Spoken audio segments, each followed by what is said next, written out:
Hey Apple fans! Apple just revamped its App Store age ratings with new 13 plus, 16 plus, and 18 plus tiers to keep users safer. Is this the ultimate protection upgrade? Welcome to GadInsider, your hub for the hottest tech news. Let's dive into this App Store shakeup. Apple announced new App Store age ratings, joining the existing 4 plus and 9 plus tiers. Aimed at better protecting users, these changes are live in the latest iOS betas. Want to know how it impacts your apps? Keep watching! Apple's added 13 plus, 16 plus, and 18 plus ratings to make app and game classifications more precise. Apps have been auto-assigned to these tiers based on developers' past questionnaire responses, but developers can tweak ratings manually via App Store Connect if they don't fit. It's all about ensuring the right content reaches the right users. To support this, Apple updated its age rating survey with new mandatory questions about in-app controls, medical or wellness topics,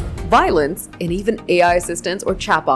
Developers must complete these by January 31st, 2026 to avoid update blocks. Apple's also stressing compliance with laws like COPPA and GDPR for sensitive content, keeping user safety first. These new ratings make the App Store safer by helping parents and users pick age-appropriate apps and games. With clearer guidelines and stricter developer checks, Apple's doubling down on trust and privacy. As iOS 26 rolls out, this could set a new standard for app safety. Is this a game changer for the App Store? The new ratings are live in iOS betas with a full rollout coming soon. Whether you're a developer or a user, these changes mean a safer App Store. What's your take on the 18 plus tier? Drop it below. That's the scoop on Apple's new App Store age ratings. Are you hyped for safer apps or curious about the 16 plus tier? Drop your thoughts in the comments. If you love this news, smash that like button, subscribe to GadInsider, and hit the bell icon for more tech updates.